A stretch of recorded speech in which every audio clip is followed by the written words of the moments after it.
Hello दोस्तों, मेरा नाम है दीपक और आपका स्वागत है डैट इंजीनियरिंग चैनल में। तो रिसेंटली अभी अपडेट आया है एजुकेशन सिस्टम में, जो कि बहुत ज़्यादा बड़ा अपग्रेड है। बट हमें इस अपग्रेड की ज़रूरत क्यों पड़ी और क्या ये आगे जाके सक्सेसफुल होगा, ये मैं अगली वीडियो में बात करूँगा। बट अभी हमारा जो एजुकेशन सिस्टम चल रहा है तो मैं उसके बारे में कुछ बात करना चाहूँगा। तो जो हमारा एजुकेशन सिस्टम है वो बहुत ज़्यादा आउटडेटेड है, क्योंकि मैंने अपने पेरेंट्स से बात की है इसके रिगार्डिंग कि जो आपका एजुकेशन सिस्टम था वो कैसा था। तो उन्होंने भी सेम बात की है कि हमें बुक पढ़ाई जाती थी और उसी में से क्वेश्चन वगैरह आते थे और उसी में से पेपर देके आप पास हो सकते थे। तो सेम अब सिनेरियो अभी का भी है। बट बहुत सारी चीज़ें हैं इस सिस्टम के अंदर जो कि बहुत ज़्यादा ज़रूरत है बदलने की। तो अभी जो हमारा सिस्टम है वो एक रट्टा सिस्टम कह सकते हैं हम, क्योंकि जो चीज़ें होती है बुक्स के अंदर तो वही सेम चीज़ें हमें रटाई जाती है कि अगर राम ने श्याम को मारा तो पेपर में आएगा राम ने श्याम को मारा, तो यही आएगा और तुम्हें ये चीज़ रटनी होगी। तुम्हें कोई हक नहीं है क्वेश्चन पूछने का कि राम ने श्याम को क्यों मारा। भले टीचर्स कहते हैं कि तुम 1000 बार पूछ सकते हो, बट अगर आप 1-2 बार पूछोगे तो वो टीचर बोलेगा कि अब तुम्हें बार बार बताता रहा हूँ, नेक्स्ट टॉपिक में चलो। तो ये चीज़ होती है एजुकेशन सिस्टम के ऊपर।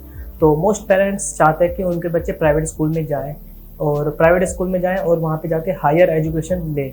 बट हालात ये है स्कूल्स की कि जो मोस्टली प्राइवेट स्कूल है दिल्ली के अंदर, जहाँ तक मुझे पता है कि जो स्कूल्स है उसमें जो टीचर्स हैं वो ज़्यादा वेल क्वालिफाइड नहीं है और जो वहाँ के प्रिंसिपल है वो उन्हें कम सैलरी में रखते हैं और पेरेंट्स सोचते हैं कि जो टीचर्स होंगे वो ज़्यादा सही होंगे, क्योंकि जो फीस है प्राइवेट स्कूल की वो बहुत ज़्यादा हायर है। तो इस चीज़ को लेकर वो बेचते हैं। बट वहाँ पे जो टीचर्स होते हैं वो ज़्यादा क्वालिफाइड नहीं होते कि वो पढ़ा सके। जो मोस्टली जो बीएड वगैरह के स्टूडेंट होते हैं उन्हीं को स्कूलों में भेज दिया जाता है कि आप जाके वहाँ पे ट्रेनिंग लो। तो इसलिए जो टीचर्स हैं उनका भी, मैं सारे टीचर्स की बात नहीं कर रहा, जो जहाँ तक मुझे पता है 50 से 60% टीचर्स प्राइवेट स्कूल में ऐसे होते हैं। और वहाँ के जो किंडरगार्टन वगैरह होता है वो सबका तो सही है, क्योंकि उस टाइम पे एजुकेशन उन्हें घर से भी मिल रही होती है और स्कूल से भी मिल रही होती है। बट जैसे जैसे बच्चा बड़ा होता है तो स्कूल्स में बहुत सारे पीरियड्स होते हैं, जैसे कि हमारा हो गया खेल का पीरियड्स हो गया सब्जेक्ट वाइज। तो मैं ये जानना चाहता हूँ कि जो सब्जेक्ट है वो क्यों दिए जाते हैं हमें, क्योंकि जो इंग्लिश वगैरह होता है वो तो हमें जानकारी देते हैं इंग्लिश के बारे में, एंड जो मैथ्स में जो फॉर्मूले होते हैं वो हमें कभी बताए नहीं जाते कि इसका यूज़ यहाँ होगा। बट बस हमें रटाया जाता है कि अगर a+b का होल स्क्वायर होता है a² + b² + 2ab, बट इसका यूज़ नहीं बताया जाएगा कि इसका यूज़ होता कहाँ पे है, कि इस चीज़ को आगे जाके यूज़ कहाँ करना है। क्योंकि टीचर्स से आप पूछोगे इसका यूज़ करना, उन्हें खुद पता नहीं होगा कि कहाँ यूज़ करना है कहाँ नहीं करना। बट अगर आप इस फॉर्मूले को a+b के होल स्क्वायर फॉर्मूले को अगर आप बोलोगे a² + b² + 3ab, एंड सारे बच्चे हंसने लग जाएंगे, पता नहीं क्यों। और जब आप उनसे पूछना कि भाई इस फॉर्मूले का करना क्या है हमें, तो कोई भी जवाब नहीं देगा। बट जब आप इस फॉर्मूले को गलत पढ़ोगे तब सब बोलने आ जाएंगे। तो ये चीज़ है कि अगर तुम रट रहे हो अच्छे से तो तुम एजुकेशन में फील्ड में अच्छे हो। अगर तुम्हें कुछ नॉलेज लेनी है, क्रिएटिव बनना है, तो तुम आगे नहीं हो। अब जैसे बहुत सारे सब्जेक्ट हो, जैसे हिस्ट्री हो गया, मैथ हो गया, तो हिस्ट्री हमें रटने की जरूरत क्यों पड़ी मुझे ये समझ नहीं आता। क्योंकि जो हिस्ट्री है वो सारी चीज़ें आपको गूगल पे मिल जाती है कि अगर इस राजा का जन्म कब हुआ था या ये किस डेट पे मरा था। क्योंकि हमारी हिस्ट्री है वो बहुत ज़्यादा बड़ी है, उसको एक इंसान के दिमाग में घुसाना इम्पॉसिबल है। बट आप अगर देखोगे कि हिस्ट्री सिविक्स वगैरह की जो किताब है वो कितनी सारी होती है, कितनी बड़ी होती है, और उनमें जो जितनी इंफॉर्मेशन है वो एक बच्चे के पॉसिबल नहीं है। एक बच्चा का जो टीचर खुद होता है वो खुद लाइन बाय लाइन रीड करके बताता है कि इस चीज़ का मतलब ये है, इस चीज़ का मतलब ये है, और उस टीचर को खुद याद नहीं रहेगा। पढ़ाने के बाद अब 1-2 दिन बाद वो खुद भूल जाएगा। तो बच्चा कैसे याद कर सकता है इस चीज़ को? ये चीज़ को इम्पॉसिबल है याद करना। कम से कम मोस्ट ऑफली एक चैप्टर के अंदर कम से कम हज़ारों लेटर्स होंगे, तो उस सबको याद करना इम्पॉसिबल है। आप इन सब चीज़ों में से ज़्यादा ज़्यादा 1-2 इन्फॉर्मेशन माइंड में रख सकते हो, वो भी टाइम के साथ साथ कुछ काम नहीं आती और वो भी भूल जाओगे। क्योंकि अगर मैं आपसे पूछूंगा कि 6th क्लास में जो हिस्ट्री में चैप्टर 1-2 के बारे में पूछूंगा तो आप भी बता नहीं पाओगे, बट उस टाइम पे आपको थोड़ा बहुत याद रहेगा। तो इन सब का फ़ायदा क्या है पढ़ाने का, मुझे समझ नहीं आता। क्योंकि जो डेवलपमेंट है बच्चे का 5th 6th 7th के बाद से स्टार्ट हो जाता है कि उसे किस चीज़ में आगे बढ़ना है, किस चीज़ में क्रिएटिव होना है। बट अगर वो ये चीज़ पेरेंट्स से कहते हैं तो बचपन से ही हमारे माइंड में डाल दिया जाता है कि आपको कुछ नहीं करना, बस आपको पढ़ाई करनी है, आगे जाके मार्क्स लाने हैं, मार्क्स के बाद आपको जॉब करनी है, जॉब करनी है, बस इतनी आपकी लाइफ है और आगे जाके शादी वगैरह करनी होती है।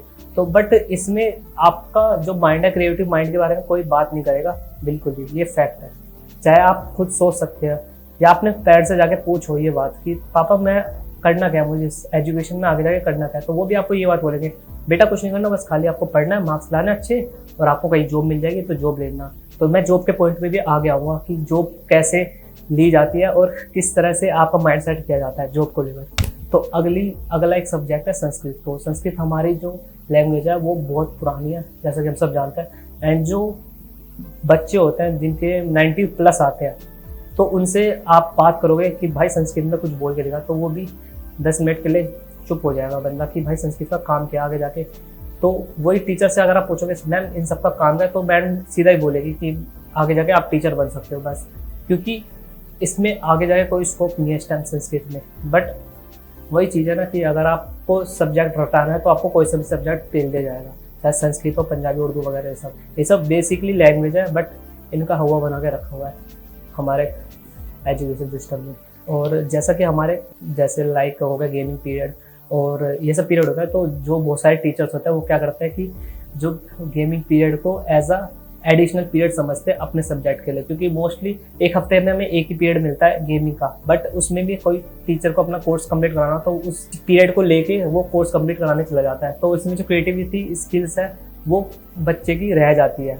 और गेमिंग के नाम पे भी ज़्यादा गेम्स नहीं होते, बस 2-3 गिने चुने होते हैं। और क्रिएटिविटी अगर देखा जाए एक बच्चे की तो उसकी ज़्यादा होनी चाहिए, बट एजुकेशन सिस्टम ने ऐसा कर रखा है कि तुम्हें क्रिएटिव बनने की कोई जरूरत नहीं, तुम्हें बस रटना है और आगे जाके मार्क्स लाना है और उसी से आपका फ्यूचर सिक्योर होगा। बट ऐसा कुछ नहीं है, क्योंकि अगर आप देखोगे कि जो इंजीनियरिंग की संख्या है, एक साल में जितने इंजीनियर बने जाते हैं ना वो न्यूजीलैंड की पॉपुलेशन से ज़्यादा है। बट इस टाइम नंबर 1 में डेवलपमेंट में नंबर 1 पे न्यूजीलैंड कंट्री है, क्योंकि वहाँ पे स्किल्स डेवलपमेंट किया जाता है, ना कि वहाँ पे रटाया जाता है। और यहाँ पे जितने भी मोस्ट ऑफ दी इंजीनियर है वो ज़्यादातर जॉबलेस मिलेंगे, क्योंकि हर 10 में से एक बंदा आपको इंजीनियर मिल जाएगा। बट इतनी जॉब की रिक्वायरमेंट है ही नहीं जितने इंजीनियर हम डेवलप कर रहे हैं। सुंदर पिचाई का नाम आपने सुना होगा, तो उस बंदे का माइंड क्रिएटिव था, इस वजह से वो आगे बढ़ा, ना कि वो इस एजुकेशन सिस्टम से आगे बढ़ा। और उसने भी अपनी पढ़ाई आउट ऑफ इंडिया जाके ही की थी, ये बात फैक्ट है। तो मैं बात करता हूँ अब आगे जाके 10th के बाद क्या होता है। 10th के बाद होता है कि आपको 3 स्ट्रीम चूज की जाती है, साइंस, कॉमर्स, आर्ट्स। और इसी लाइन में आपको बोला जाएगा कि सबसे नीचे आर्ट्स है, उसके ऊपर कॉमर्स है, उसके ऊपर साइंस है। तो अगर कोई बंदा आर्ट्स लेना चाहता है अपने क्रिएटिव स्किल्स के लिए, बट उसके पेरेंट्स बोल देते हैं कि बेटा ये चीज़ कम की है, आगे जाकर आपको साइंस लेनी है, क्योंकि साइंस बहुत हायर है। बट ऐसा कुछ नहीं है, आप कुछ भी ले सकते हो, आपकी स्किल्स पे डिपेंड करता है। आप चाहे एजुकेशन ना भी करो 12th के बाद, आप अपनी स्किल्स डेवलप कर लो, तो उसी के बेसिक पे आप जाके इजीली पैसे अर्न कर सकते हो। क्योंकि मोस्ट ऑफ द थिंग यही है कि आपको आगे जाकर पैसे अर्न करने, अपना नाम बनाना है। तो जरूर नहीं है कि आप साइंस लो, कॉमर्स लो, आर्ट्स लो, कोई सा भी सब्जेक्ट लो या ना लो, अपने क्रिएटिव स्किल्स पे ध्यान दो, वो ज़्यादा बेस्ट है। और सेम चीज़ जो हमारी अपडेट हुई है एजुकेशन सिस्टम, उसमें भी यही बताया गया है। तो जब ये सब कंप्लीट हो जाता है 12th के बाद कॉलेज वगैरह होता है। कॉलेज की सबसे बड़ी बात ये है कि जो एक किंडरगार्टन का बच्चा होता है वो कॉलेज वाले बंदे से ज़्यादा सीखता है, क्योंकि उसको बस सिखाया जाता है कि क्रिएटिविटी कैसे की जाती है किंडरगार्टन बच्चे को, ना कि कॉलेज में जाकर सिखाया जाता है। तो मैं ये कहना चाहूँगा कि जो हमारा जो किंडरगार्टन में जो सिस्टम है एजुकेशन का, वो सिस्टम अगर उसका 40% भी अगर हम कॉलेज या 11th-12th में अप्लाई कर दें, तो भी जो हमारी जनरेशन है उसकी क्रिएटिव स्किल्स बहुत ज़्यादा बढ़ जाएगी। जैसे कि मैं ये वीडियोग्राफी कर रहा हूँ, तो मुझे ये चीज़ें नहीं बताई गई थी, बट जैसे मैं आगे बढ़ता गया तो मुझे पता चला कि हाँ इसमें मैं अच्छा हूँ, तो मैं इसमें कुछ कर सकता हूँ। तो सिंपली मैंने अपनी स्किल्स को बढ़ाया, यूट्यूब वगैरह से सीख के अपने स्किल्स को बढ़ाया। ना कि मुझे ये पढ़ाई ना कॉलेज में सिखाई गई थी ना स्कूल में सिखाई गई थी कि तुम्हें ये करना वो करना, बट वहाँ पे बस रटाया जाता और रटाया जाता, कुछ नहीं कराया जाता। तो जब जॉब की बात आती है तो आपको प्रेफर किया जाता है कि आप गवर्नमेंट जॉब लो। क्यों किया जाता है? अब आप खुद अपने पेरेंट्स से पूछो जाकर कि मैं गवर्नमेंट जॉब लूँ या सरकारी जॉब, वो प्राइवेट जॉब लूँ, तो सिंपली आपके घर वाले बोलेंगे कि आप जाके गवर्नमेंट जॉब के लिए अप्लाई करो। और उस चीज़ को लेते लेते आपको 5 साल हो जाएंगे और तब भी क्लियर नहीं होती बहुत लोगों की। और जब रीज़न पूछा जाता है कि गवर्नमेंट जॉब्स को क्यों प्रेफर किया जाता है, तो ये बात आती है सामने कि अगर आप गवर्नमेंट जॉब लोगे तो आप कुछ काम नहीं करोगे तो भी आपकी सैलरी आती रहेगी। तो इसका सेंस कहाँ तक बनता है मुझे ये बता देना प्लीज़। एंड मोस्टली जो MLAs वगैरह होते हैं वो पॉलिटिशियन MLAs होते हैं, तो वो अपने बच्चे को अपने पास के स्कूल पे नहीं भेजते। क्यों नहीं भेजते? क्योंकि उन्हें पता रहता है कि जो एजुकेशन सिस्टम है उन्हीं का बनाया हुआ एजुकेशन सिस्टम है, उनके पास के स्कूल का वो बहुत बेकार है। तो उनको पढ़ने के लिए किसी और स्कूल या आउट ऑफ इंडिया भेज दिया जाता है पढ़ने के लिए। तो अगर उनसे कहा जाए कि आप अपने बच्चों को भेजो तो वो कतई ही नहीं भेजेंगे, बट उनके अंडर आते हैं स्कूल फिर भी नहीं भेजेंगे। क्यों नहीं भेजेंगे ये आप भी जानते हो और हम भी जानते हैं, क्योंकि जो इस टाइम जो हालत है स्कूल्स की वो बहुत बेकार है, एजुकेशन सिस्टम। तो इसलिए वो भी जानते हैं कि जो हमारा बच्चा है वो स्कूल में जाके नहीं सीख सकता बिल्कुल भी। तो एंड ऑफ द वीडियो मैं यही बोलूँगा कि अगर आप चाहते हो अपने आगे बढ़ना तो अपने क्रिएटिव स्किल्स पे ज़्यादा ध्यान दो, ना कि रटने पे, क्योंकि रट आप 11-12 तक सकते हो, कॉलेज तक रट सकते हो, उसके बाद आपको आपके स्किल्स ही काम आएगी, ना कि ये सब। तो बस इतना ही है वीडियो के लिए। अगर आपको वीडियो पसंद आए तो वीडियो को लाइक करना, चैनल को सब्सक्राइब कर देना। एंड मैं जल्दी वीडियो लाऊंगा जो हमारा अपडेट इज एजुकेशन सिस्टम है उसके ऊपर। तो मिलते हैं अगली वीडियो में। टाटा, बाय बाय, जय हिंद, वंदे मातरम।